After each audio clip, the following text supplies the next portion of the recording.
60,000 salary వచ్చిందనుకోండి మీకు. మీరు అదే 2 బెడ్‌రూమ్ 2 బీహెచ్‌కే కొనాలి అంటే 70 లాక్స్ అవుతుంది గదా! హ్మ్. 70 లాక్స్ మీ ఈఎంఐ ఎంత? 70,000. ఓకే. 70,000 ఈఎంఐ బర్డెన్ ఎలా తీసుకోగలుగుతారు? First thing. సెకండ్ థింగ్ ఏంటంటే ఎప్పుడైనా మన ఈఎంఐ మన ఇన్‌కమ్‌లో 40% కన్నా ఉండకూడదు. ఓకే. అంటే మీ ఇన్‌కమ్ 1,00,000 ఉందనుకోండి. 40,000, 50,000 మించి ఈఎంఐకి వెళ్ళకూడదు. ఎందుకంటే మరి మిగతా అమౌంట్‌తో మీ లైఫ్ అవ్వాలి గదా! అవును.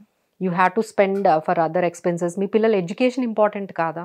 మీ రిటైర్మెంట్ ప్లానింగ్ ఇంపార్టెంట్ కాదా? సో, ప్రయారిటీ అనేది చాలా ఇంపార్టెంట్. ఒక మనకేంటి ఈఎంఐలో ప్రయారిటీ? తీసుకుంటే మనం ఎప్పుడో ఓల్డ్ ఏజ్‌కెళ్ళిన తర్వాత అది అది క్లియర్ క్లియర్. అవుతది. అసలు మీకు అర్థం కానిది ఏంటంటే ఒక 70,00,000 మీరు తీసుకుంటే హ్మ్. వాళ్ళకి 1,40,00,000 కట్టాలి బ్యాంక్‌కి ఓహ్ మై గాడ్! విత్ ఇంట్రెస్ట్‌తో.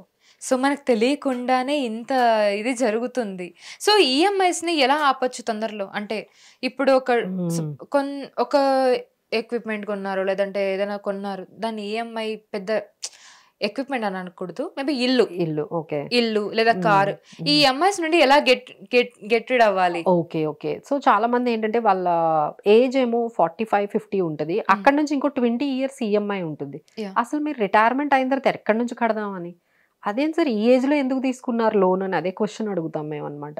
సో, దానికేంటంటే we have to plan in a such a way. So, మన ఈఎంఐస్ అన్నీ కూడా మీ రిటైర్మెంట్ 5 ఇయర్స్ లోపే అయిపోవాలి. అంటే మీ రిటైర్మెంట్ ఒక 50 ఇయర్స్ పెట్టుకుంటే మీ లోన్స్ అన్నీ కూడా 45 కల్లా క్లోజ్ అయిపోవాలి. That is okay. How we need to plan the EMIs అనమాట. ఇలా ఈఎంఐస్ నుంచి మనం బయటకొచ్చేయాలి అంటే ఈఎంఐ ఎవ్రీ ఇయర్ పెంచుకోవాలండి. మీ ఇన్‌కమ్ పెరుగుతుంది అనుకోండి. ఈఎంఐ పెంచాలి. అంటే example you started with 20,000 EMI అనుకోండి. నెమ్మదిగా ఒక 22,000, 23,000 ఈఎంఐ చేస్తే మీరు తొందరగా మీకు నంబర్ ఆఫ్ ఇయర్స్ తగ్గిపోతాయి. తర్వాత మనకేమైనా బోనస్ వచ్చినా, లేదు కొంత అమౌంట్ ఒక 2 అంటే లాక్స్ ఇప్పుడు ప్రీపేమెంట్. మీరిలా అప్పుడప్పుడు కొంచెం పే చేస్తూ ఉన్నారనుకోండి, చాలా వరకు మీకు నంబర్ ఆఫ్ ఇయర్స్ 20 నుంచి 15 ఇయర్స్‌లోనే కంప్లీట్ అంటే ఇయర్స్ అయిపోద్ది. తగ్గుతుంది. అమౌంట్ కూడా తగ్గే ఛాన్స్ ఏమైనా ఉంటుందా? తగ్గినట్టే కదా! మరి అన్ని ఇయర్స్ మీకు సేవ్ అవుతుంది కదా! 5 అవును. ఇయర్స్ ఈఎంఐ మీకు సేవ్ అవ్వట్లేదా? యాహ్!